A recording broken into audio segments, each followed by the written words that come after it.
It's a connection. A warm welcome to the 5th edition of FTTH India. I am thankful to Almighty God for giving us this opportunity to back into the physical event after 2 years. We lost a lot of our near one relatives, and Bharat exhibition also lost Siddharth Sharma, who used to be part and parcel of Bharat exhibition since 2002 when we started the company. At the same time, it gives me an immense pleasure to welcome you all with the same enthusiasm to stand here and to welcome you. So I welcome the dignitaries, Shri Vivek Bansalji, Director CFA of Bharat Sanchar Nigam Limited, Shri Vivek Narayanji,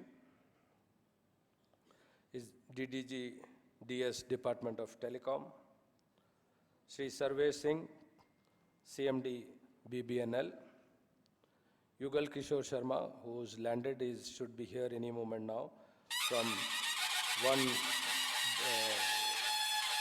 One on it Internet Limited, Mumbai, and Tejender Kumar, CTO, Home Broadband from Bharti and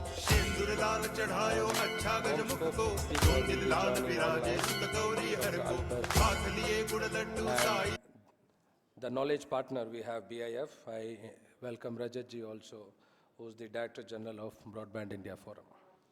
So before we start our conference, I request all the dignitaries, please join us in lighting of the lamp and take the blessings of Almighty. May I request all the dignitaries to please join the lighting of the lamp.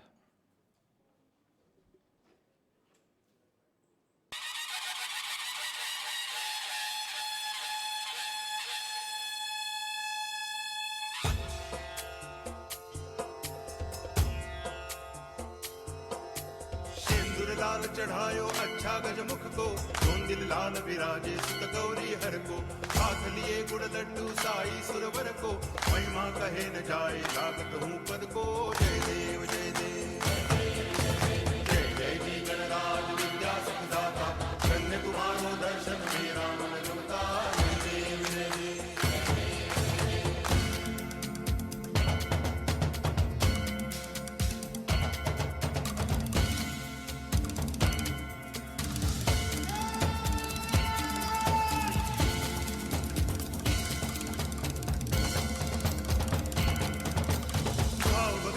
कोई शरणागत आवे संसति संपत्ति सब ही भरपूर पावे ऐसे तुम महाराज को अति भावे गोसावी नंदन निच दिन गुण गावे जय देव जय देव जय जय जी गणराज विद्या सुखदाता धन्य तुम्हारो दर्शन मेरा मन रमता जय देव जय देव. Now I may request all the dignitaries to come on the stage, please. Shri Vivek Narayanji, Shri Vivek Bansalji, Sarvesh Kumarji, Yugal Kishore, Tejender, Rajatji.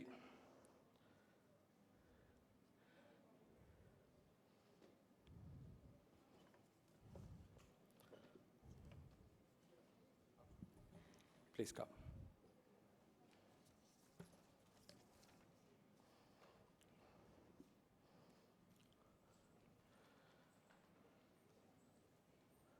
All the dignitaries on the dais, ladies and gentlemen.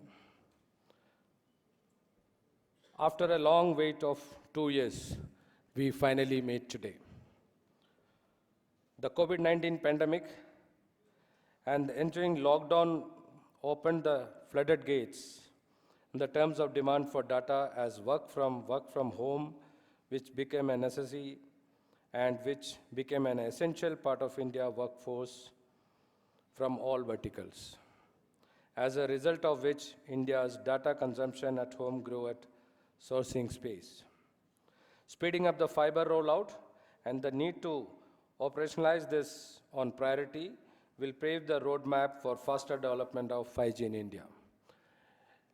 Ladies and gentlemen, we have a fantastic panel today, as I introduced all the panels. Let them listen what the FTTH India 2022 edition, what are the new things happening in the ground. Let's listen to the leaders who are the authorities on the FTTH. Before we move to the first speaker, I request Mr. Rajat Mukherjee, the Director General Broadband India Forum, to do the welcome address. Rajat.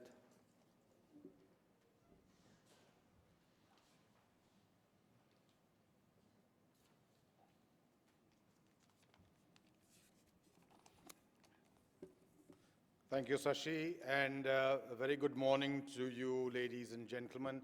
As Sashi has very correctly said, let me echo his sentiment by saying it's good to be back.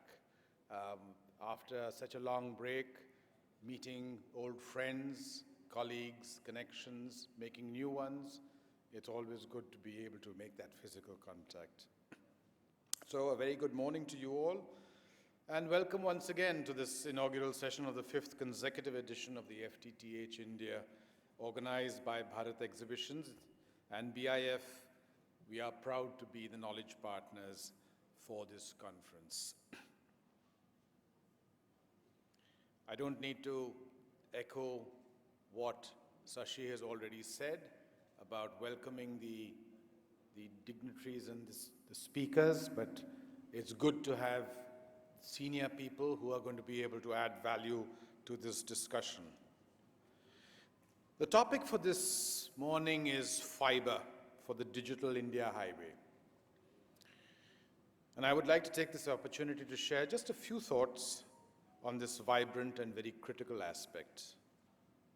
As the world imbibes faster wireless communication technologies, whether it is 4G advanced, moving into 5G, and in certain places, combinations of various other technologies along with it, the need for fiber is growing exponentially.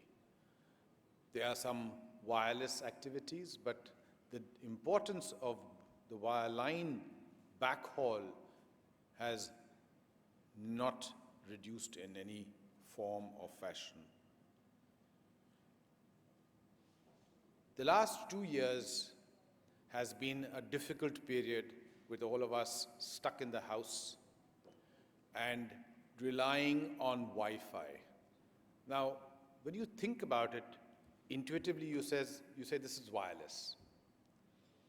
But all that heavy data traffic of video, whether it is Zoom call or whether it is a Google Meet call, is all being backhauled down a fiber line. There were a few cases where people were using dongles, but not excessively. The predominant volume was going on fiber. And it just proves that the opportunity moving forward is huge. In fact, I may not just say huge, it is immense. Let's realize, today, all the towers that we have across the country, according to the most recent indications, approximately 35 to 40% have only been fiberized.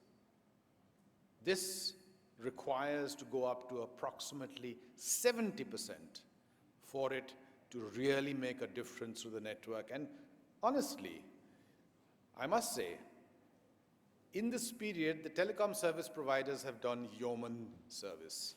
They have shifted their entire network pattern from mobility-centric to nomadic. People were not moving. So the need for moving or mobility as the central force of the cellular network was not being felt as much. Mobile broadband has been growing at around over 50% CAGR, and India's presently data usage is the highest in the world. And part of this is because of the universe of users. Part of this is because of the very aggressive tariff rates. But there still means there's a huge upside because we only stand approximately 7.5% of households and compared to other countries like Brazil and China where it is much, much higher. So opportunities for growth exist, opportunities for broadband exist, and opportunities for fiber development also exist. But I want to also introduce a slightly different perspective over here, and as knowledge partners, I think we have a responsibility to do that. It's not just about wireline and wireless. There are many other technologies which are also capable technologies which have developed recently and are coming to their fore. Things like FSOC, which is the free space optics technology. Things like E-band, which has been referred to as the backhaul pipe bar none. Things like SATCOM, the new introduction of LEOs and MEOs apart from the originally understood GEO satellites. In fact, the next 5G has a very definite component of SATCOM as part of the entire standards. And I think as we move on and our growth continues, and India is growing enormously, we have to be able to figure out a good mix of all these new technologies and different technologies to ensure that our bandwidth grows, our speeds increase, and our customer experience at the end of the day improves. That is the one thing which I think in the last 2 years has taken a bit of a beating. But on that happy note, with opportunities ahead of us, let me not stand in the way of the rest of the discussion. Over to you again, Sashi. All the very best for the day. Thank you. Thank you, Rajatji. Now we have the speaker from Comscope, Dr. Alper, which will be on video, I believe. He's joining us on live. Can we connect him? Dr. Alper video, they are live.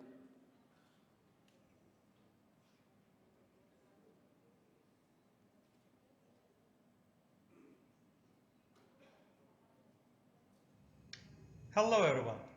It is a pleasure for me to participate again FTTH India Summit. I wish I could be there in person, hopefully next year.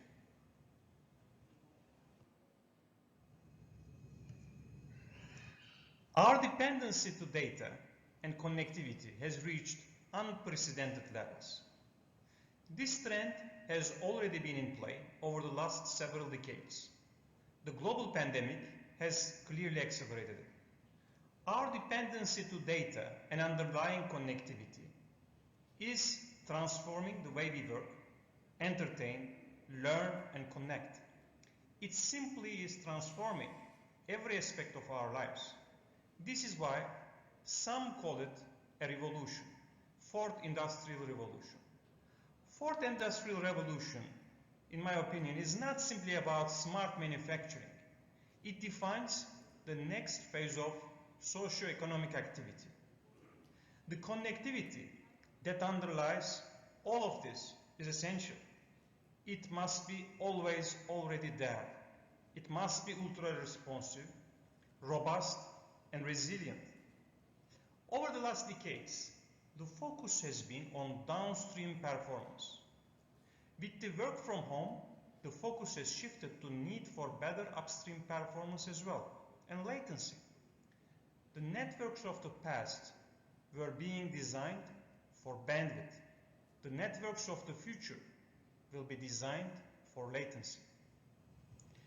We need a number of technologies to enable the required levels of connectivity. FTTH, 5G, Wi-Fi 6. The networks of the future will be heterogeneous to enable the services of the future. IoT, virtual reality, augmented reality, and metaverse. All of this make us dependent to flawless and effortless connectivity. At the foundation of this interconnected world, hyper-connected world, there is fiber. Without an excellent fiber optic network, none of this is possible. According to FTTH Council Europe, the net cost of fiber optic crosshaul and backhaul can be reduced significantly, up to 65 to 96%, by deploying an optimized converged fiber network in advance. This is a very striking data point. We need to design and deploy our fiber optic network as a multi-service delivery platform, a converged fiber network.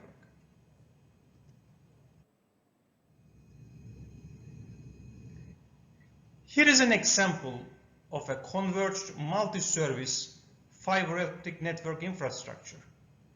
It elegantly shares physical assets between wired and wireless networks and enables FTTH, fiber to the enterprise, 5G services, and small cells for network densification.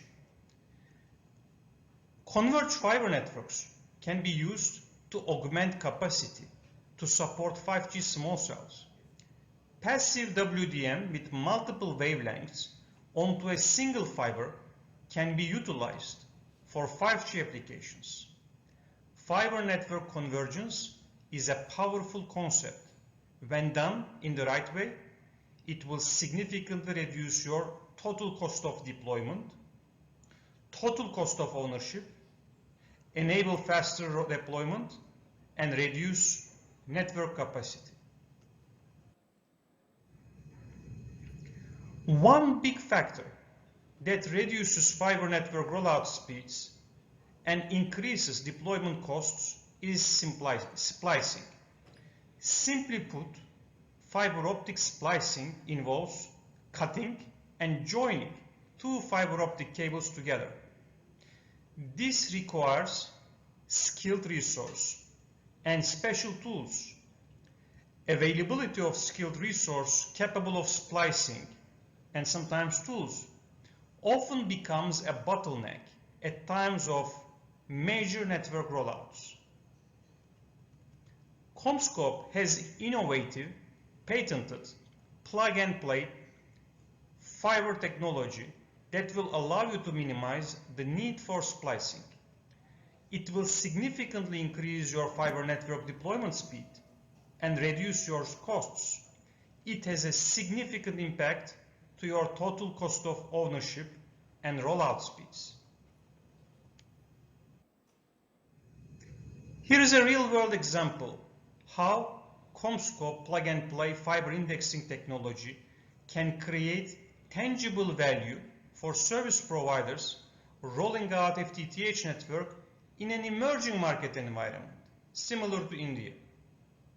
90% of the splices removed, 82% applicability across the network rollout, 36% of the labor cost associated with ODN rollout has been decreased, 19% product cost reduction overall, and 42% quicker optical network build. On a 25 months overall FTTH rollout program, this technology enables reduction of 5 months from 25 months. Quite significant impact, especially when you consider that this comes with an improvement in total cost of ownership.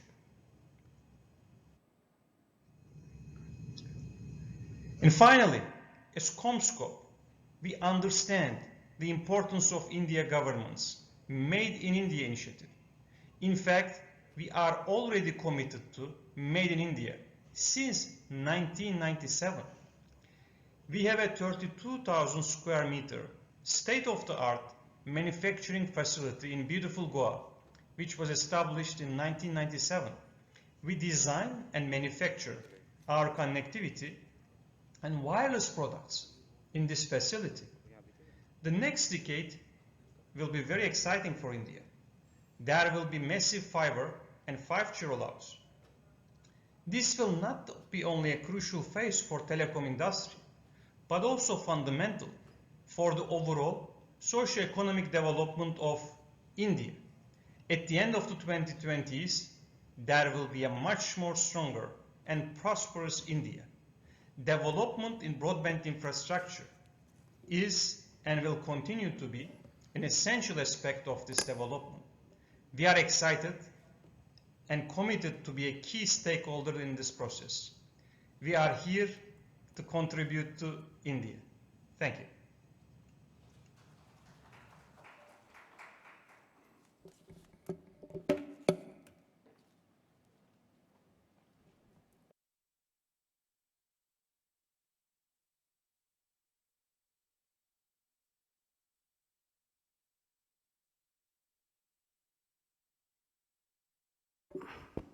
Now we move to the next speaker, Shri Tajendra Kumar, who is the CTO, Home Broadband Bharti Airtel Limited.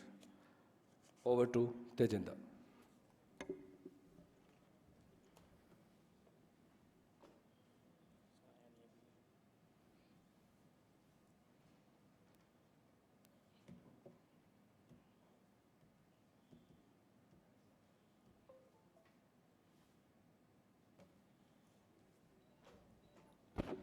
Thank you, Shashi, and good morning to everyone here presented here.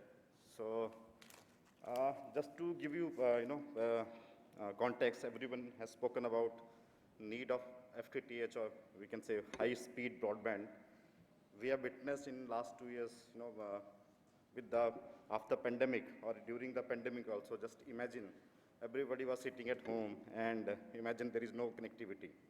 What could have been, possible scenarios? Okay, no office, no schools, no talking to relatives on video calls, etc. So, in last 2 years, everybody has witnessed the importance of broadband to everyone's life, and that is now that's importance, and that trend will continue in the coming future as well. So. Everybody has spoken why FTTH is required, okay, or we can say why broadband or high-speed internet is required. So we have seen first when the OTT, right? So before pandemic, Netflix was just I can say 10%, 20% of people were using the Netflix and other OTT platform, but during the pandemic and now, everybody is still, wondering when the new movie will come on Netflix, or when new movie will come on the Hotstar or Amazon Prime. So that interest, or that attachment to the OTT has grown multifolds, and the revenue of OTT has shown that in the market that user has grown multifolds.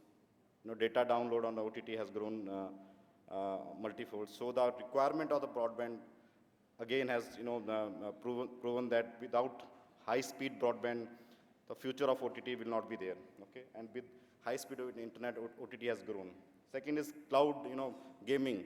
The gamers, okay, so they need faster connectivity. Imagine what is 1 millisecond you can ask from a gamer. Okay, moment they are shooting somebody, and they are without the latency of 1 millisecond, somebody will lose the game. So with high-speed internet, gaming will boost, and that is the requirement of gamers as well. They need connectivity with very, very, very less latency moment they play the games. Okay. Third one is the 5G. Okay, FTTH will play a major role in rolling out the 5G, because moment we roll out the FTTH, same network, same can be used for backhauling the FTTH 5G towers. Next one is video calling, Zoom, Teams. Before pandemic, even nobody knows about Zoom. What is Zoom, right? Few people aware of Zoom, but during the pandemic and now, this is now part of life. You can imagine here also the attendance. We used to attend this exhibition before pandemic. The house was full. Now you can say attendance on the virtual is more than as compared to the physical. So this trend will continue.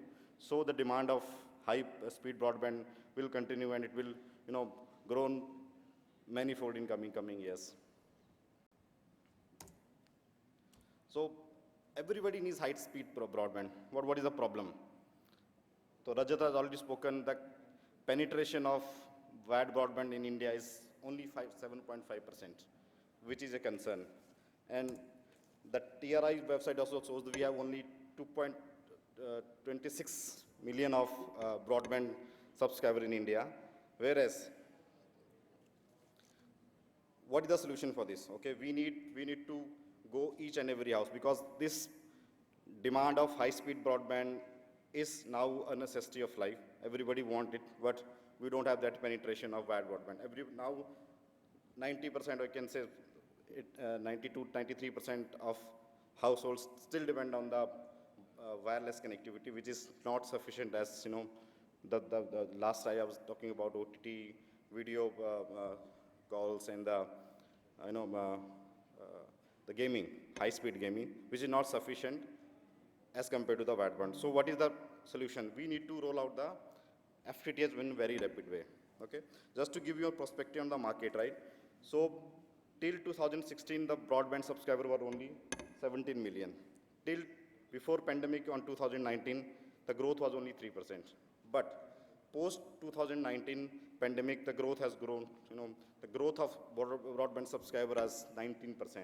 I think this is the decade or 2 decades growth in a 2 years or 3 years of time. And this, if this trend continues, by 2015, the broadband wired subscriber in India will be around 40 plus million. Is this enough? No. If you see the data in India, there are around 300 million households in India, which is 210 million in rural and 90 million households in still urban area, India. And with this growth, till 2015, this wired broadband penetration will go up to 40 to 50%, which is not enough. Forget about rural India. Even in urban India, that penetration will be around 40 to 50%, which is not sufficient. And we want more on this, okay? So one more data point. Whatever growth is coming, it is coming on seven states. 55% of the growth of broadband subscribers is coming only from 7 states. And then in 15 states, the 15 cities, 42% of growth is coming. That means we are growing, but only limited to few cities and few states. Okay, so this is not enough. Everybody want a wire and fast broadband. So we need to roll out very rapidly. And this, we as an operator, and we want to do, and we want to take lead here. So what are the challenges, right? The cost of the ROW, that is right of way, is very high still in India, okay? Imagine in few states, you have to dig 1 kilometer, it is costing you millions. Okay, some state has, reduced the prices. You can follow the Digital India mission that government is following, but still many states are there. It's very, very high. Second, to get a permission, we need to chase so many authorities, right? We want some single window system should be there. There are, for digging a 1 kilometer, sometimes there are 3-4 authorities we need to take permissions, right? And with this rapid demand of FTTH, we don't have skilled and even the adequate manpower to roll out the fiber. FTTH in even urban India. So that is again a problem. And then there is a local challenge, right? Apart from ROW, we need to take permission from the RWS, some local bodies as well. So that is again a problem, which delays the end FTTH rollout. So what are the solutions? Okay. So as I said, ROW should be subsidized, right? Or I would prefer it should be free, because everybody want internet, and that's the government priority as well. So this should be free, and it should be a single window and with defined timelines, right? So moment somebody applies for a permission, it should be available with no time, because once this process is there, then only the rollout will start, and it will be rolled out in very, very fast manner. And then we have, government is running Skill India mission, right? So this program for FTTH trainings, maybe splicing, should be part of that program, so that we have sufficient and skilled manpower available on the ground who can, help us in rolling out the FTTH. And then, like once a condo is, given a OC, they have to acquire a fire safety certificate. Same way, fiber should be mandatory. Moment it is given OC, the fiber inside the building should be there. So that's one, rather than we chase for a permission, it should be auto available to everybody who want to roll out inside the, because subscriber or customer inside that condo or RWO should be given free access to the broadband. And then the 5G and the FTTH, how they are, interrelated. So this moment we are rolling out a fiber in an area, this same fiber we can use for connectivity to the 5G base stations, and same fiber can be used for giving the connectivity to the corporates. That means sharing of fiber is possible, and FTTH will be a backhaul for the connectivity for everybody. It can be 5G base station or any corporate offices. And then, the fastest operation moment, today also, if you need to wire up base station, you need to install bigger muxes inside the box, inside that cabinet. But with FTTH, only small SFP-based ONU can be used to backhaul that 5G base station. Imagine the space that is with less space, you can fiberize that 5G base station. And then again, with smaller size of ONU, space footprint will be very less. And with FTTH available on the area, we can roll out the 5G very, very fast. For example, let's say with the current situation in India, fiber rollout for the now will be a challenge, and it will be there, but it will be just very slow. What are the options available with operator to give the broadband to everybody? Let's say to start with the urban houses, that is around 100 million households. So what are the alternate options, right? So my fellow speaker already talked about FSOs, right? Some operators are doing trials on this technology. It's a light-based connectivity. We can have around 10 Gbps speed on one link. Even in India, the trials are happening, but still it's a very experimental stage. It will take some time to get this technology stable, and then we can go to the commercial deployment. Third is satellite broadband. This is also talk of the town these days. Many companies have applied for the satellite licenses, and hopefully we'll see a launch of satellite broadband in coming maybe next year, hopefully in India as well. And then E-band. Moment this auction of the E-band will be there, then we'll have a alternate to the last mile fiber, right? So wherever fiber rollout is getting delayed, or it is taking time, or maybe the cost of ROW is still there, very high, we can use E-band as a backhaul connectivity. And third one is Wi-Fi 6. This can be used in last mile inside the home, or maybe inside the in a complex, where we can provide at least a good speed of broadband internet connectivity through wireless. So that's also from my side. I think the key point here, broadband, FTTH, the demand will be there, and I can tell you this will be grown multi-fold next coming years. And if government supports us, and we are wanted to take a lead on rolling out the fiber, so challenges and solution we already discussed. So hopefully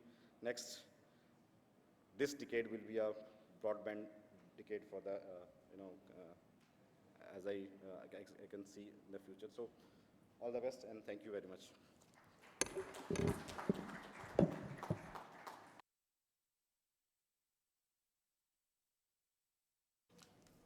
Thank you, Tejinder, giving the insight of FTTH, and I agree the skill development, and Arvind Bali, who is the CEO of the Telecom Skill Development Council, should be here, who can help you in getting the skill developed people to look after the fiber.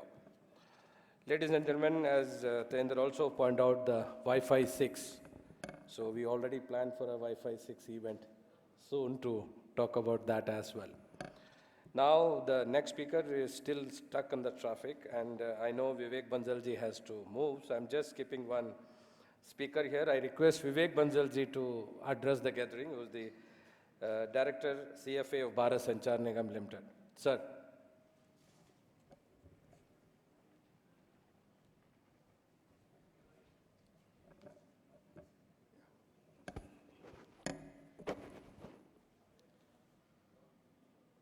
A very good morning, namaskar.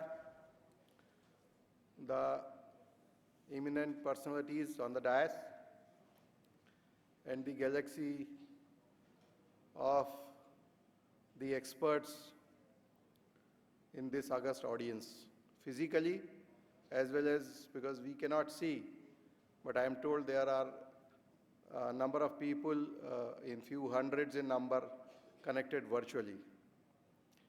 So, a very good morning to all of you.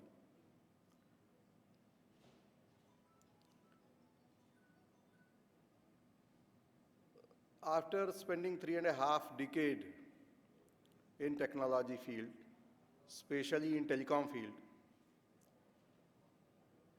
I find that my generation, I can't call it our generation, because I see a lot of very young faces, whose date of birth is after I graduated from the college. So my generation has seen the biggest revolution in the telecommunication. So on the other day, I was in my alumni association function with my college and one of the final year graduates. So I was telling that we have seen the biggest revolution.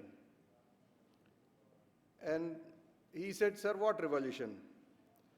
At that time, copper used to come to our father's home. Now it is fiber. So it is just change of a wire, which is changed in last 4 decades. So how do you define that this is the biggest revolution? So let us start from the beginning. In the year 1990, as late as 1990, in the Department of Telecommunication, when I had already become a part of it, we had a telephone exchange where there was no switch. And it was half a dozen persons sitting on a dashboard actually patching up the caller to the called one. Though Alexas have come later, but that time you have to pick up the phone and give a voice command, please give me 114. And there will be a manual operator who will patch the wire going to the house of 114 on the dashboard. So that switch function was performed by a person, all manual. And then we had seen electromechanical switches, electronic switches, new technology switches. And then now we have soft switches. And we no more call them switches, we are calling them routers. And then there used to be only a very low bandwidth voice communication for which we had put in the network. And then we had to change the whole philosophy of the network to make it a high-speed data communication network. And that time when even the exchange did not have a switch, which now we are calling routers, now we are talking every home is having a router, wherein the fiber which is coming to the home is a backhaul for that router, and a group of people, mostly our family members and family friends, they are using it, the high-speed internet on a wireless device.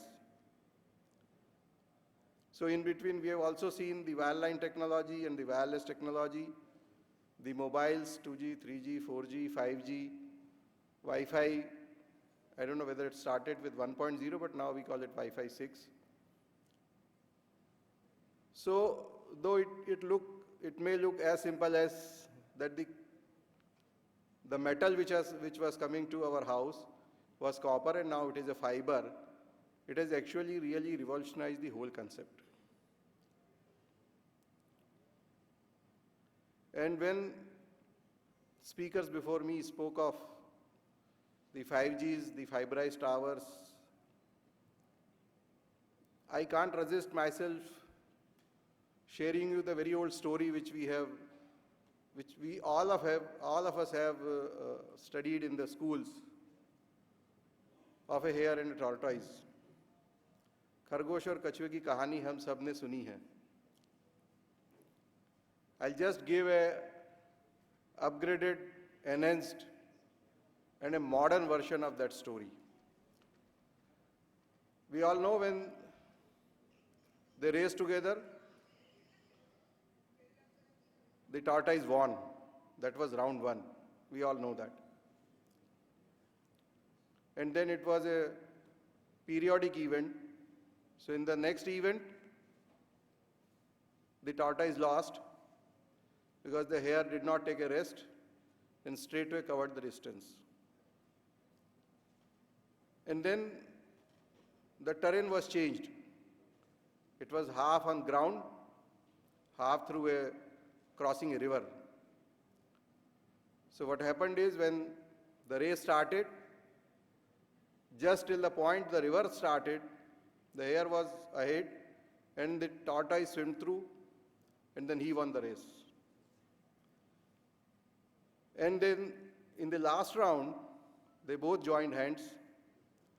इतने सालों में खरगोश भी बड़ा हो गया था, एक दूसरे से सीख भी लिया था कि लड़ाई करने से अच्छा है मिलकर काम करें. So in the last round, जब तक ग्राउंड था तब तक खरगोश ने कछुए को अपने कंधे पर बिठाया. जब नदी पार करनी थी तो कछुए ने खरगोश को अपने कंधे पर बिठाया. And finally they both won the race. This is actually the story which is going in wireless and wireline. It is very difficult to define which service is wireless, which service is wireline, क्योंकि जो आपके पास आ रहा है वो इस difficult terrain से दोनों technology के फ्यूजन से आ रहा है.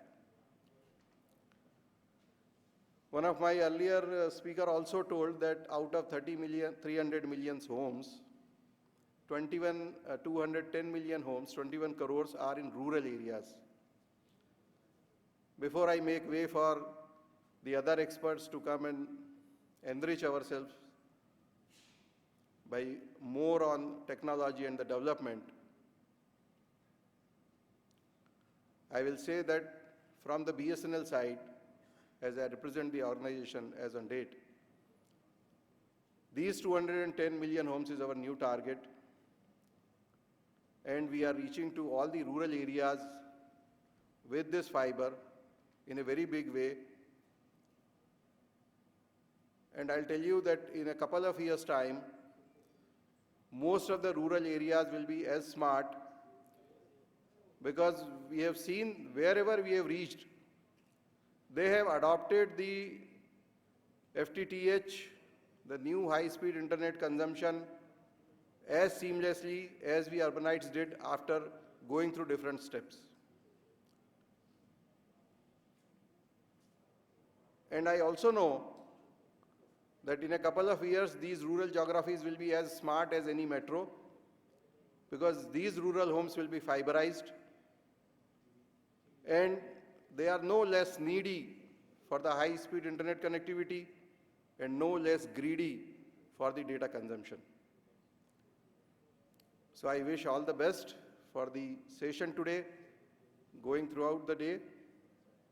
It must be very useful and fruitful for all of us who can contribute to our rural and urban masses equally for devising such use cases, reaching to them, connecting them, so they can also have a more convenient, more better, more modern, more featureful life going ahead. Thank you very much. Amen. Thank you, sir. You are right. More than 185 people have joined online from various parts of this country as well as from abroad. You know, the technology, as you are right, has come all the way from Padosi ka phone till on the hybrid. We used to write PP phone number in our school time, so we used to call Padosi ka phone. From there to hybrid mode now, from virtual to physical, as well as you can see both. So now I welcome Yugal, all the way he just landed from Mumbai and he managed to reach from the traffic. Yugal is here with us. Yugal Kishore Sharma is the CEO, One OTT Internet Limited, Entertainment India Limited. So before, Yugal, you'll take 1 minute.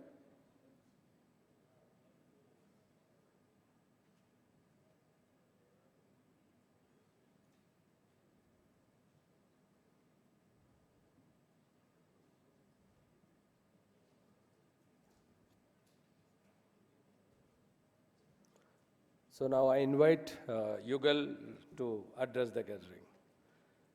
So good that Delhi traffic is better than Mumbai, Yugal. You made it. Thank you, Shashi, my friend. First of all, I would like to say that my sincere apologies. But on the positive side, I have not missed a single minute of the presentation. I heard Rajat ji. I asked my marketing head, who's the first speaker? I missed his introduction. He says it's Mr. T.V. Ramachandran. I said, I know TVR very well. He's not TVR for sure. So that's what I just told him. So I think Mr. Rajat set the stage perfect.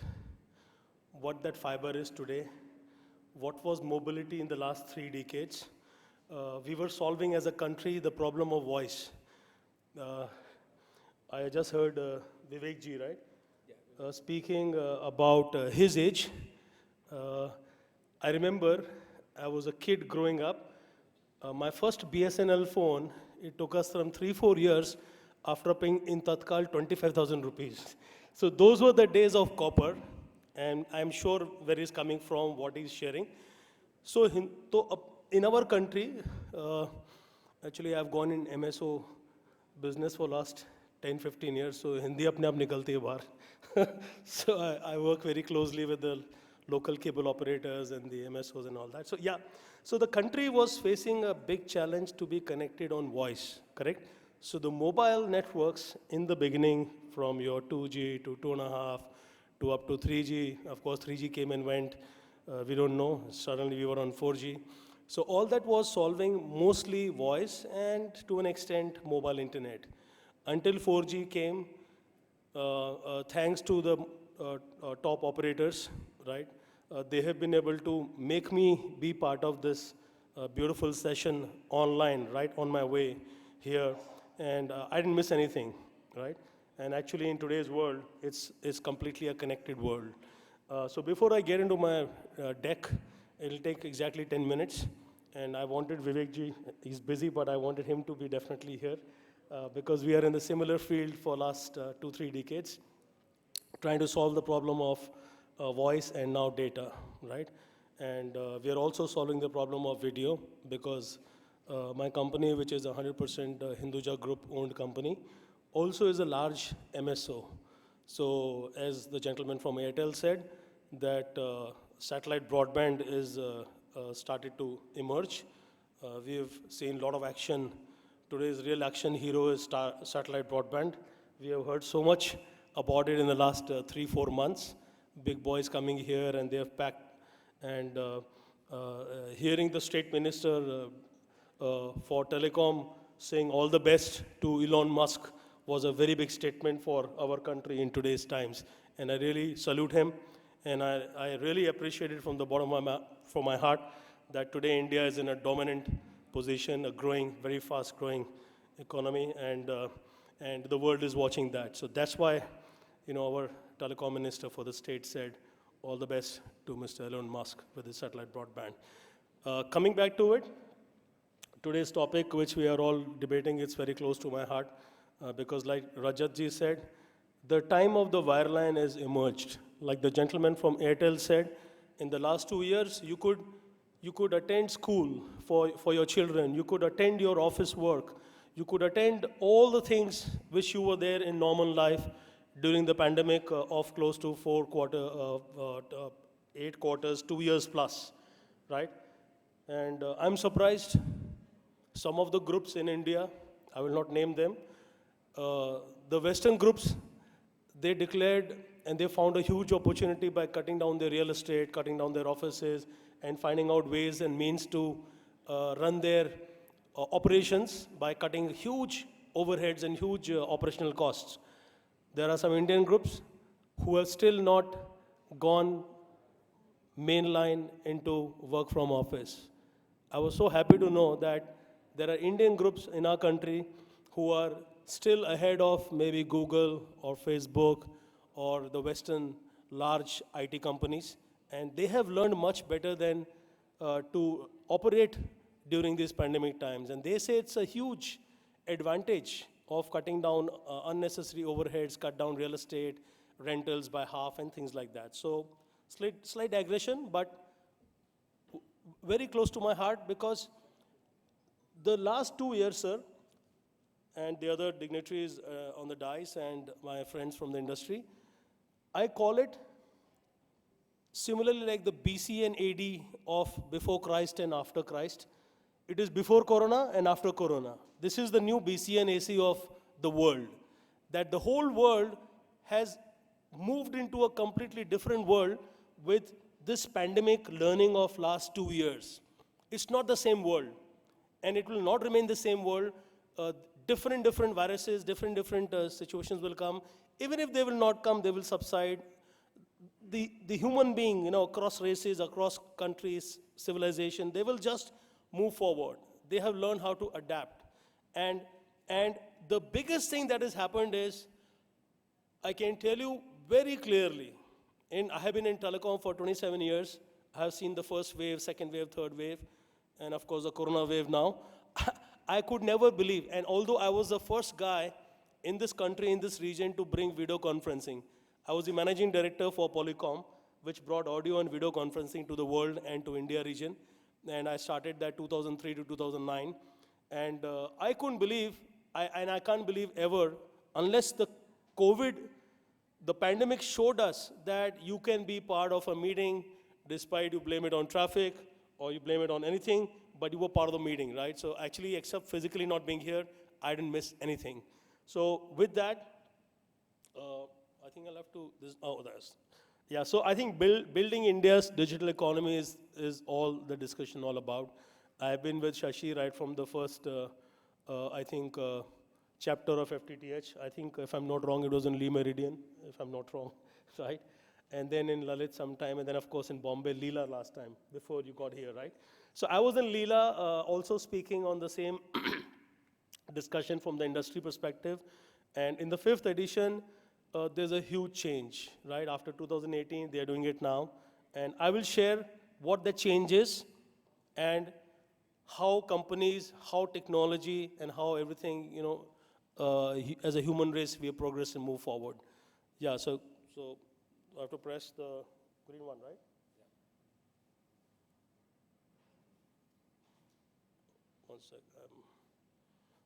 Yeah, so I think, I was just telling Rajat ji, he was saying fiber to home is the key. Vivek ji said, अब वो तार जो घर में copper था, अब वो fibre है, right? और फाइबर सिर्फ, as rightly said by my friend from Airtel, and of course Rajat ji, 7% homes में है सिर्फ, और वो 7% homes भी, it is 90% plus copper. So there's a huge technology refresh to be done. Look at the opportunity for all of us, and look at the opportunity now, especially after pandemic, where it has been shown that you actually need to be well equipped at home with a always on, robust, high speed internet, right? To run your home, to run your business, to run your office and everything, right? So I could foresee this, and way back in 2018, I think, or 17 rather, by 18 I had applied for a registered trademark, and I said, fiber to home kya hai? Fiber is a technology, FTTH is a technology, access technology, but what is it doing actually? It is bringing future to the home. To me, FTTH, and I got the registered mark on my name, it's future to the home, and you will see how in the subsequent slides.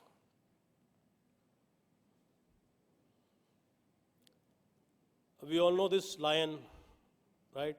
And this lion is becoming even bigger and larger in the last several years, with semiconductors also getting in. And as we have heard from the METI's secretary, sir, and the various other departments. And connect, propel, and secure. This is the mission of, the three mission of the building blocks of Digital India program of our proud nation, which I think is moving very fast. And actually it's propelling the growth. And you will see how. This is a very interesting slide. I think it's a little busy. I can turn from here. So this I had shown in 2018. And you'll be surprised to see how the government-led digital services and the digital programs have grown, right? If you see eKYC, 870 million pe tha pehle, when I met everybody here last, and it is up to 1.15 billion. So there's a 1.32x growth from a period of 18 to 22, right? Similarly, there are other statistics. I will not go too much in details, all available, but I just put together on one slide. Daily transactions from 98 million to 160 million, 63% growth, right, in the last 4 years. CSC, 3.25 million to 4.61 million, 1.42x growth. And similarly, Aadhaar, 26.7 billion transactions to 70.56 billion transactions. Today, if you really ask me, I was at Rishikesh last weekend due to personal reasons. It was a holy trip. You'll not believe I had some 3,000-4,000 rupees only in my purse. And I felt ATM, I can take it anywhere, but right from river rafting, right from puja, right from everything, my Google Pay or Paytm or something other was working perfectly fine, right? And it was all possible because of this humongous unified program of identification, the Aadhaar for eKYC and things like that, right? So I mean, I can tell you how fast the country has moved. I mean, they just show you that, QR code. Sorry, Yela. I mean, it's so amazing and you feel so happy that every vendor, whether it is street, hawker for fruits or anything and everything, and of course, pandemic, leapfrog this by bringing the world 15 to 20 years ahead. Had the pandemic not been there, it may not have been so fast a progress, but India adapted very fast. So these are all growth standards, so 264% on Aadhaar authenticated transaction. This is business-led. Internet subscribers from 640 million to 784, thanks to our top operators. Fixed line operators have contributed nothing in this virtually, but this is all due to our large big brothers, and that has grown 1.22x. Mostly mobile internet, by the way. That's all mostly mobile internet. And social media users from 290 to 371. I'm sure all our friends from Facebook and others will be very happy. WhatsApp has gone again from 400 to 459. And similarly, e-commerce from 176.8 million to 624. Huge, huge upscale. Why? Pandemic. Out of the 4 years of 18 to now, 2 have been pandemic, and that's where the real adaptation of technology and digital services happened. And similarly, digital payments, which I was giving an example, from 24.3 billion transactions to 239, almost 10x. I mean, unimaginable, right? So these are the trends which bring me to my favorite theme of India becoming a $5 trillion economy. Why? It's Government of India, Prime Minister of India's vision, which he had taken in the last elections when they won. I have nothing to do with that, except I am part of an industry along with all of you, which will contribute even more than it was envisaged to ensure that dream will come true. That's why I'm happy to be with all of you in this industry. And earlier it was said, as you can see in the slides, I will go fast, that this is the breakup. 1 trillion was to be contributed from digital services. I am sure with the pandemic and other industries taking a slight setback, this will be contributing even more. And this is the breakup from digital communication services, digital payments. If you see that pie for digital services, I have already shown you last 4 years growth, what has happened, right? So this pie is going to get even much more bigger, and hence the contribution from digital services in next couple of years is going to be even much more. That's why last 2 days, this news is from last 2 days. Again, a very positive from our government. IMF says we will miss the bus for $5 trillion economy. That's what IMF says. What does Mr. Sharma say? Not me, I'm also Mr. Sharma, but you have Mr. Alkesh Kumar Sharma there. He says, we're not going to miss the bus. The government straight away came up and said, no, we are going, his charter is to reach the 1 trillion digital economy as part of the METI secretary. And he says very clearly that India will be the largest connected nation. These are the statements that even excite us even more, because from the private sector, from the industry, whatever we are doing, we know that the government is completely spearheading that vision, and we are all giving our contribution to that, and part of it, everybody grows. And of course, the country reaches where it is to reach. And of course, focusing on building India's high technology, and that's what I said about semiconductors. And commercially, it has to be launched. You know, the first indigenous chipset, the government has taken a statement, not mine, METI secretary. 2023-24, India will have its first indigenous chipset, semiconductor. Very big statement. I have no reason not to believe it, because all the other statements in terms of movement are falling in place. Of course, there could be some here and there missing of goals because of, you know, of course, overall pandemic and things like that. But by and large, at least we are thinking and moving on that direction. So directionally, we are absolutely right. So similarly, there's a huge spurge of $10 billion kind of investment to be more, to be provided by the government in the manufacturing sector. There are various schemes, PLI and all that. I will not go into that. But this is what I believe, what Rajatji's laid the foundation very clear. A ubiquitous high-speed internet capacity and coverage across geographies will actually change and make all this happen. So being in the FTTH India here, being part of FTTH industry, and contributing towards increasing penetration, this is where more and more digital economy will be coming in from, the more and more robust networks that we will have. And the same thing goes to a village. All kind of services. I'm also saying that we are part of entertainment. We have TV channels, we have movies, we have several negative rights for various movies. A lot of people do not know Hinduja Group produced most of the Amitabh Bachchan and Raj Kapoor movies. So we have 800 movies to our credit. There's another company that I manage called In Entertainment. So that has got all these rights. So this is all what we plan to bring to even the rural, customers and users, digital service including on-demand entertainment. And this is a connected home. We have all grown up, like Vivek ji said, copper first, and copper we had the DSL router and modem, right? And then we had now one powerful FTTH router, right? We were not happy with single band. I get a lot of customer complaints now, they want dual band, because that can power more than 100 Mbps wireless speed at home, correct? Otherwise it doesn't make sense. So now the home will be all connected in different corners with various Wi-Fi devices. Just like from a single AC, we move to a centralized AC home. You'll move from a single Wi-Fi router to a Wi-Fi connected home on a mesh network, powering each and every corner of the home, because every aspect of your life will be touched on wirelessly, right? And of course, powered by the internet. Last couple of slides. This is the future to the home, which I said, and these are the slides that I had shown in 2018. This was the entertainment at home. We have another registered mark called entertainment powered on internet. These are the services. I'm asking all of you this question, including the dignitaries on the dais. This is the screen which we had shown, Ye Sab Hoga, 2018. Like the gentleman from Airtel said, कि Netflix कितने लोग use करते थे पहले, right? You had said that how many people used Netflix before the pandemic? Today, people have used and also started to get out of that monthly subscription, right? Because they have consumed a lot of content. Plus, of course, they have brought the prices down, but still it's quite prohibitive when you have MX Player for free.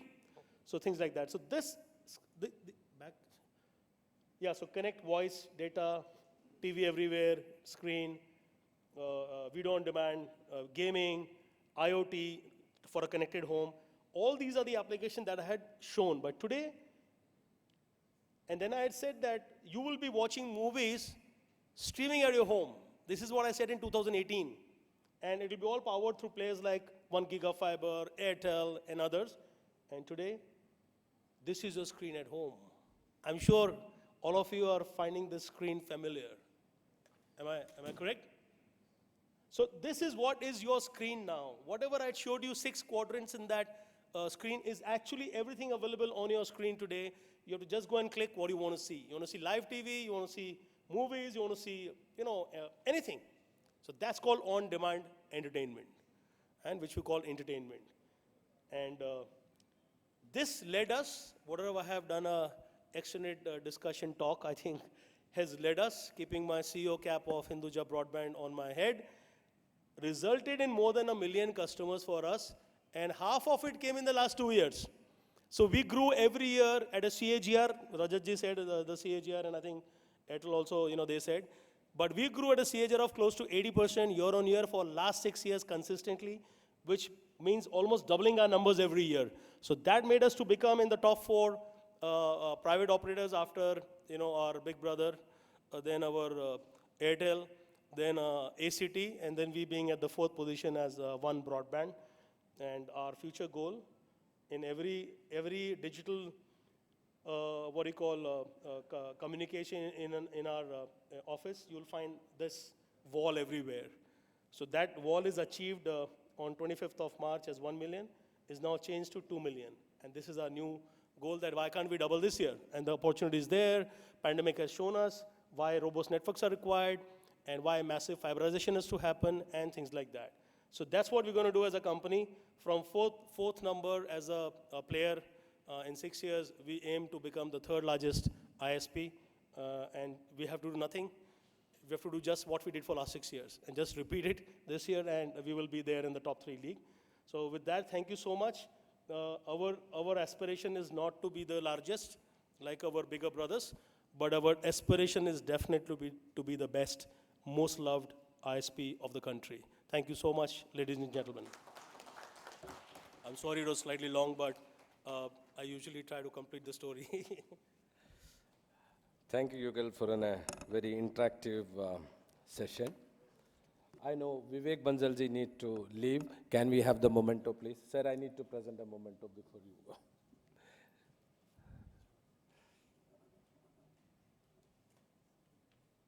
Sir.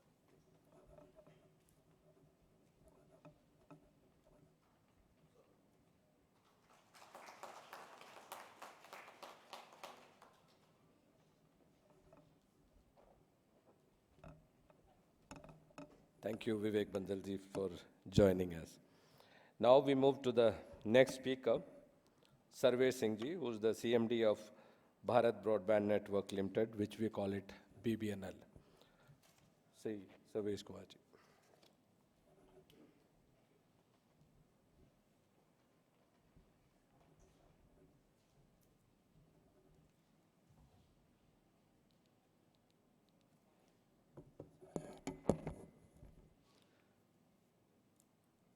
Good morning, everyone, ladies and gentlemen, dignitaries on the dais. The topic for today is fiber and the FTTH networks. And BharatNet, as you all may be aware, is very central to the topic. So I thought that maybe I, as CMD BBNL, will go there and share my experience on the fiber and the FTTH networks. BBNL, all of you may be knowing or may not be knowing, is doing the work of establishment, operation, and maintenance of BharatNet. And BharatNet is a middle mile infrastructure that we are creating between the block and the GPs. And the purpose is to extend broadband connectivity to the rural India. The objective was to connect all the Gram Panchayats of the country. Earlier, the mandate was to connect all the Gram Panchayats of the country, roughly 2.64 lakhs. And the new mandate, as per the new mandate, we'll be reaching now all the villages, 6.4 lakh villages, including the GPs. So the new mandate is huge, and we have to achieve it in next 3 to 4 years. So the media of choice in BharatNet is the optical fiber cable. And for the time being, we have connected something like 1.78 lakh Gram Panchayats. Largely, most of 1.74 lakhs are on optical fiber cable. So you can see that how optical fiber cable has been used in BharatNet. And Although we have used alternate media also, roughly 2% of the gram panchayats we are connecting on satellite. We are also using radio to connect a few gram panchayats, but mostly satellite and other media, radio and other places, they are used where we are not able to reach the gram panchayats and the villages on optical fiber cable. We have laid some, almost 5.72 lakh kilometers of optical fiber cable to connect these gram panchayats, and another say 48,000 gram panchayats are further planned to be connected, mostly on optical fiber cable, and we'll be laying almost 1.4 lakh kilometers of fiber that is planned to be laid in another one and a half years to connect the balance 48,000 gram panchayats. That will take the fiber to almost in BharatNet to 7.1 lakh kilometers. So with this, we'll be connecting almost 2.25 lakh gram panchayats. And beyond that, BharatNet has taken the PPP route. So we are coming out with the PPP tenders in which we plan to connect the balance 40,000, 41,000 odd gram panchayats which are left, which will be left over after connecting the 2.25 lakh gram panchayats. And further beyond that, almost 3.79 lakh villages also will be connecting. Most of this connectivity will be provided on fiber. So fiber, what we are looking at is almost 17.5 lakh kilometers of fiber will be laid through the PPP route in the next 4 to 5 years. If I assume that I'll be finalizing my tenders in another 1 year, then 3 years of execution. So if everything goes as per the plans and all, then the extended BharatNet or the Brihat BharatNet, which will be connecting all the gram panchayats and villages of the country, in next 5 years will be roughly 23 to 24 lakh kilometers of optical fiber cable. So from the present 5.7 lakhs, it will be 4 times. So that is the plan, and that is the plan to lay optical fiber cable under BharatNet. So that is one. And then coming to the FTTH connections and all. So if you see in the country, as per the latest TRI report I was seeing, the country has something like say 78 crore broadband connections overall, wired and wireless. Out of it, 97% of the broadband as of now is being delivered through mobile only. And the 3%, roughly 2.66 crore are connections, broadband connections are through wired. They are the wired broadband connections. So, so if you see, compared to the developed countries and all, the country may be having something like 25 to 27 crore households. And if you see, so the percentage that will come to is 10 to 11 connections per 100 households, and say 1.9 to 2 connections per 100 inhabitants. If you compare it with the developed countries, the figure is 30 to 40. So 2 compared to 30 to 40, this is where we stand in terms of the FTTH connections. So the proliferation of, not the FTTH connections, but the broadband, wired broadband connections. FTTH, I don't have the exact figures, but it may be now 60 to 70% of the total wired broadband connections, it may be there. But compared to the developed countries, we are still very far off, whether it's urban or rural. The proliferation of wired broadband connections is pretty low in the country as compared to the developed countries. But if you see, I'll be talking more on the rural part, because BharatNet deals with rural India and connectivity to rural population. So my focus will be more on the rural part and my experience, what I had been experiencing while providing the connectivity and the broadband connections to rural India. So if you see, out of this 2.66 crore wired broadband connections, hardly 6 to 7% connections are there in the rural India, which means if you translate into, and rural India has twice the households as compared to the urban. So if you translate it into the connectivity to the rural India, it will come to say only 1% of the households are connected. So imagine only 1% of the households in rural India are connected on wired broadband connections. And those connections, the rural India, those connections, a lot of them have been, BSNL has the largest presence, but that presence is also there, mainly there in the block level. But going up to the BharatNet is about going up to the Gram Panchayats and the villages beyond the blocks and below the blocks. So below the blocks, at the Gram Panchayat level, at the village level, the number of connections are pretty low. And whatever figures I maintain in BBNL for BharatNet, we have provided something like 2.28 lakh connections, FTTH connections in rural India at the Gram Panchayat level, at the village level. And largely, say 50% or say 55% of them are to the government institutions in the rural India, which have been provided through government funds actually. And say balance 1 lakh plus are the private connections, and that also say 65% maybe have been provided by CSC SPV, and 13,000, 14,000 connections, the same percentage, in terms of percentage also it will come the same. It's by the BSNL, and 25,000 odd have been provided by the private ISPs. So now what is the challenge? Why such a low connectivity in rural India on the FTTH? Because the topic was FTTH networks. I thought that maybe my experience I'll share with you. So the FTTH connection, otherwise also, as I said, countrywide, I mean, India as a whole, compared to the world, the proliferation is pretty low of the wired broadband connections. But in rural India, it is very, very low. The reason, what I see is that, the number one reason is that most of the private ISPs or the TSPs and whoever have to provide the connections, the hands, they're already full. They have the business in the cities, they have the business in the towns. They still, once they don't see any need to go to the rural India. So they'll go only when they find viability and other things and all. Rural India is generally perceived as poor, as they think that they are poor, there's poverty, they may not be purchasing power, and even if there's a purchasing power, maybe they'll, because of the literacy and other things, they may not be willing to spend, so private ISPs are not interested that way. I agree with them that, yes, rural India has low purchasing power.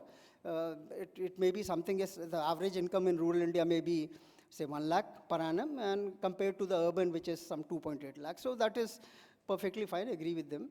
And then rural India is actually remote, and in order to provide the services also, there are challenges. Nobody has presence at that level, at the Gram Panchayat level, at the village level. So providing the services, maintaining the services, hiring the people over there, so that is a challenge, and it's a costly affair also. So there are viability issues if you have to provide the connections in rural India.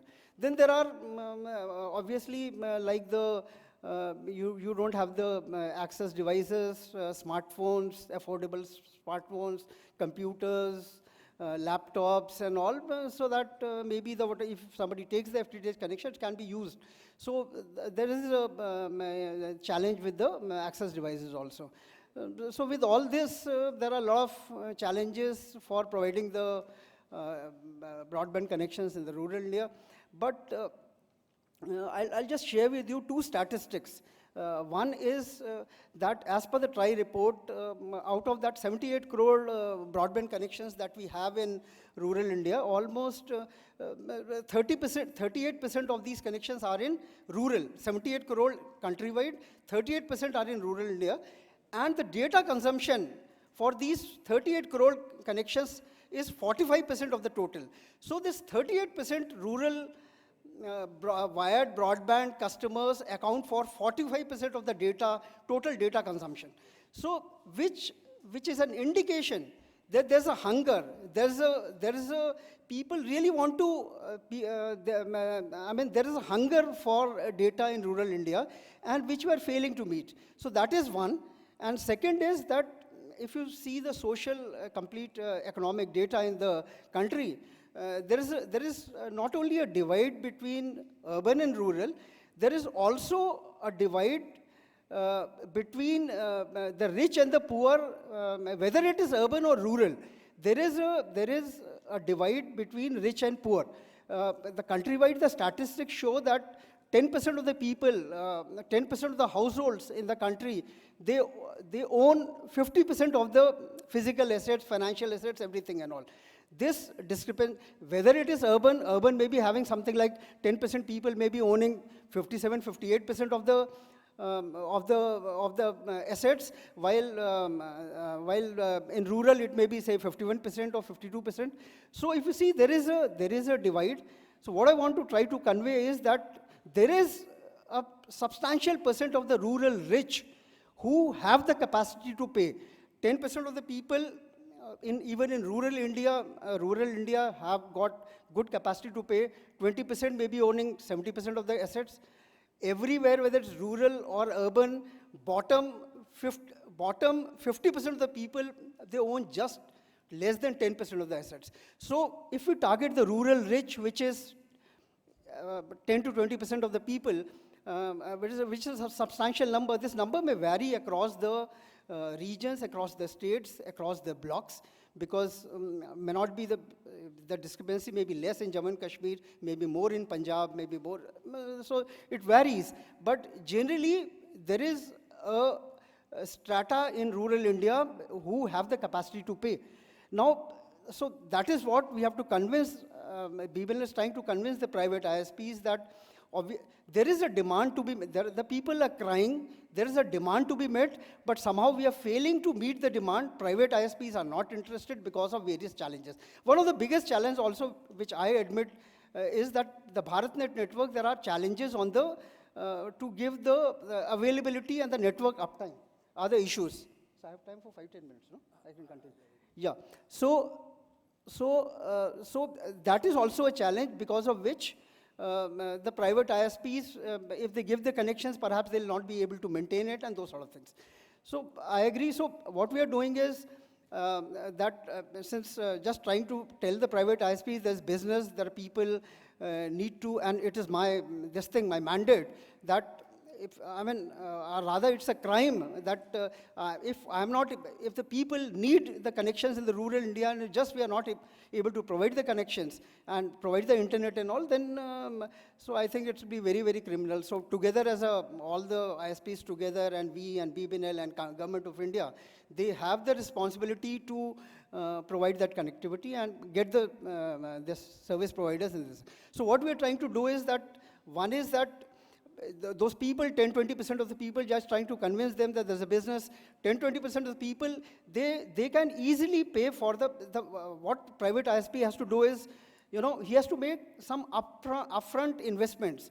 And if they are not sure of the demand, then there's a lot of challenge. So they have to first pay for the ILL cost at the block level, then they have to pay for the BharatNet bandwidth and all, BBNL bandwidth, then for every connection, some 6,000 rupees they have to spend on the fiber and the ONU and all for every household. So now the rural India, as I have seen in the field, there are a lot of people who are in a position to pay, easily they can pay for the 6,000 rupees and they're willing to pay, they say, just give me the connection. So once that 6,000 rupees, this can be paid by the household, that person who is taking the connection. After that, there is a real viability. Anybody can make easily, say 50,000 rupees, any ISP can make in every Gram Panchayat actually. Because operationally, it becomes viable once, because that 6,000 rupees cost to every household is the major challenge.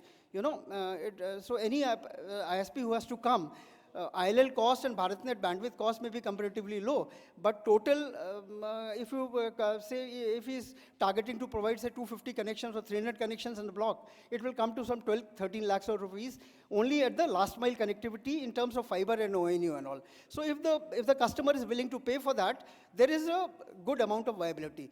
And for the upfront investments and all, in order to reduce the risk of the upfront investment to the ISPs, what we have done is that we have gone for the revenue sharing agreements with them, where we have said that you pay us a part of the revenue and don't pay for the BharatNet bandwidth. They in turn sign the revenue sharing agreements with there are entrepreneurs they have roped in the last mile, because most of the ISPs, they don't have presence at the village level and also they have roped in and they share a part of the revenue with them. Some of the ISPs have also signed a revenue sharing agreement with the ILR service providers. So what we see is that revenue sharing agreement, through various revenue sharing agreements, all the stakeholders, whether it's the ILL provider, the BPNL, the last mile service provider, all of them will have their skin in the game, and whatever the revenue comes, whatever the losses are there, whatever the investments have to be made, all of them will be shared across the various providers and all. So I think revenue sharing agreements are a way forward, and we have already signed 92 revenue sharing agreements since in the last 2-3 months. We have some 2,300 odd connections which have been provided to them, though it may look a very, very small number, but you just look at that, it's spread over 9 states, 500 gram panchayats, 39 districts, and 80 blocks, something like that. So it's just coming up. And what I see is that this is the only connections which are increasing every day. We are maintaining daily position, and from none other, where these connections are increasing, neither from CSC nor from BSNL or anybody else. These private ISPs who are signed the revenue agreement with us, sharing revenue agreements with us, these are the ones who are adding FTTH connections every day, 100, 200, 150. So that is but it's increasing every day. So that is one what we have done. Second is that, and what I see is that these service providers, in order to do the access devices challenge, what I see is, and the service providers themselves, what I've seen doing it, is that what they're doing is, because the TV is one thing which is there in the households, even the rural households everywhere. So what they're trying to do is they're trying to bundle the services, the free-to-air channels and the OTT content along with the broadband. So that I have seen. I've gone to the rural India. I've seen people buying up 1,500 rupees, 2,000 rupees Android box and all, converting the TV into a smart TV, taking that connection, doing away with the Tata Sky, whatever is there, and it makes sense. So 500 rupees connections, because now they need not pay the Tata Sky and other things. So that is one which is coming up in a big way. The major challenge, then government is also working on the subsidy. You know, our objective is not only to connect 10%, 20% of the rural reach, but also lot many people, to every household we want to reach. So we are working at the subsidy, which can be given to everybody, the private and the government, all the ISPs and all. For every connection, we want to give some subsidy so that it can proliferate and we can reach all the households. So that is one. And the last and the most important challenge which we have to address, without which utilization and the FTTH connections in rural India will not come up, and that is the uptime of the BharatNet network. So for that, the tenders have already been floated for SLA-based O&M tenders for end-to-end maintenance of BharatNet, this thing. If we are able to, the tenders are due to open in May. Inshallah, if we succeed in awarding these contracts, then the FTTH connections in rural India will take off like this, exponential. That is my take on it. Thank you so much.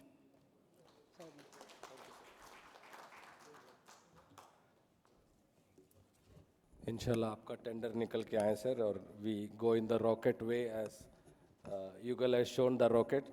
So now, after listening to all the operators, let's listen to the policy maker. Ladies and gentlemen, let's welcome Sri Vivek Narayan, ITS DDG DS, Department of Telecom. I was chatting with him in the morning, and he said, Shashi, I don't know, I get almost 4 to 5 requests for ISP license in a week. I don't know whether I heard right. Is it daily or it's week? I don't know. It's weekly, right? Or is it daily? Daily too. So I don't know who's applying for these ISPs. Is ISPs that money-making business? We need to ask Vivek Duaji from BSNL, and I can see Deshpande ji also here. Thank you, Deshpande ji, from all the way coming from Bombay. Tata Broadband is here. So we need to discuss during the break what is the ISP and how to make it monetize that ISP. So ladies and gentlemen, now over to the policy maker, Sri Vivek Narayanji. Thank you. Thank you. Respected persons from the telecom fraternity, eminent persons from the media, distinguished ladies and gentlemen. I thank the organizers, Bharat Exhibitions and BIF for inviting me for this occasion and address this August gathering. I am highly obliged and thankful for the same. First and foremost, I pay my sincere homage to Dr. Narendra Singh Kampani, credited with inventing the fiber optics and considered as father of fiber optics. Broadband, especially FTTH, has played a phenomenal and vital role in development of the country by enabling high-speed quality communication. It has especially been of great help in the crisis of the century, COVID-19, enabling video conferencing for telemedicine, teleeducation, official meetings, communications with near and dear ones for support. It has kept India going in the time of crisis. As per ITU report of 2020, an increase of 10% in fixed broadband penetration would yield an increase of 0.63% in GDP per capita.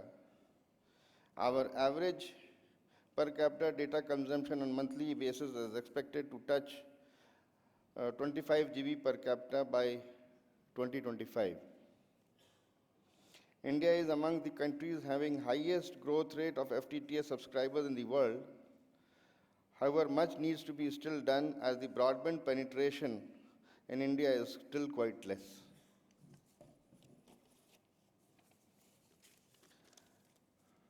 I had collected some data, and as per which, in the last 3 years, the growth rate in FTTH in rural India has been 6 times, 600%, with leading states being Goa, Punjab, and Himachal Pradesh.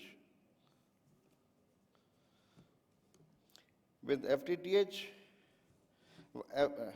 Wi-Fi via FTTH is reliable, fast, and the preferred option wherever available. Given a choice of video conference via mobile vis-a-vis Wi-Fi using FTTH, the latter is always opted for. The government's path-breaking PM Vani initiative offers a unique architecture that renders Wi-Fi usage under extremely customer-friendly. All-out efforts are being made to enhance PM Vani hotspots at various places, including tourist places, hospitals, fair price shops, and especially in areas where mobile coverage is not there or is poor. As already is told by the earlier speakers, you would be glad to know that DOT is seriously considering extending fiber laid under BharatNet from Gram Panchayat to FTTH connections in villages. Low cost, reliable, and ease of maintenance last mile solutions without compromising data and quality of service is the key. There is requirement of NGOs to handle, educate, and motivate villagers to use internet to raise their income and quality of life. Some applications of their interest could be online financial transactions, weather forecasting, know prices of their required raw materials, their produce in market, telemedicine, teleeducation, etc. Once villages start availing the benefits of internet, the market forces will enable quality internet on sustainable basis. Basically, the demand, if there is enormous demand, then the market forces will automatically come forward to meet that demand. You can very well imagine the immense turnaround and impact it will have in the upliftment of the marginalized.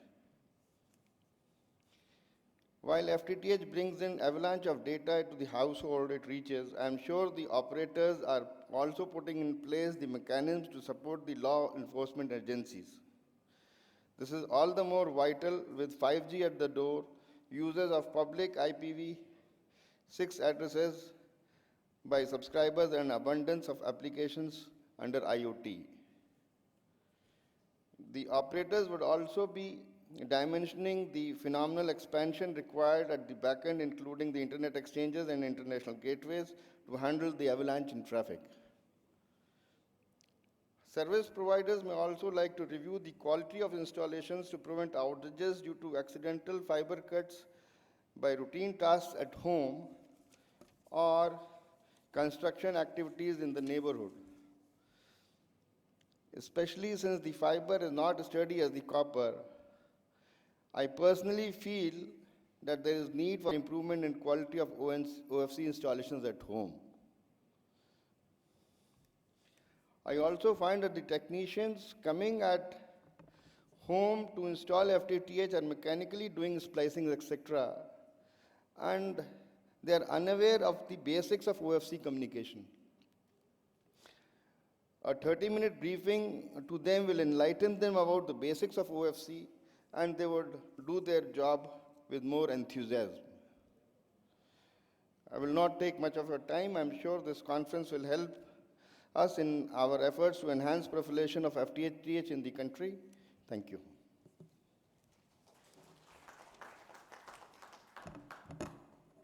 Thank you so much, Vivekji, explaining as a policymaker. Ladies and gentlemen, we are running late for the next session. So before we move to the quick tea break, I would like to present mementos to all the distinguished speakers.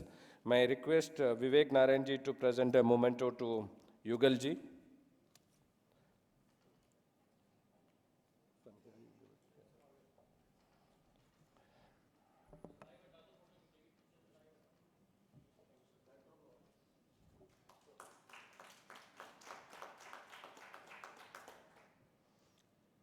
Then to Mr. Tejinder. So you need to present to all of them. Then to Mr. Tejinder.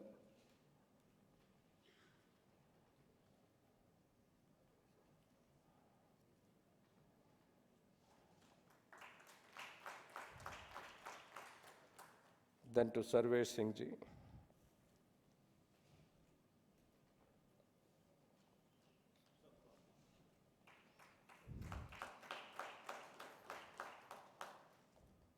Then to Rajat ji. No, you're still knowledge partner. We need to respect you, sir.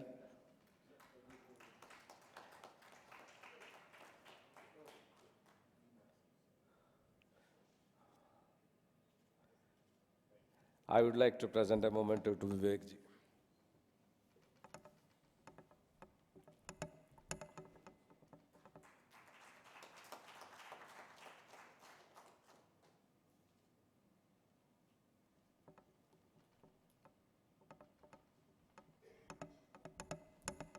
We'll have a quick break and we'll be back at 2 o'clock because all the speakers are here. I can see Rajiv Shroff after about 5 years, I can see he's joined us now. So a lot of faces I can see after 3 years, 4 years here. Have a quick break and please join us back for the next session. Thank you.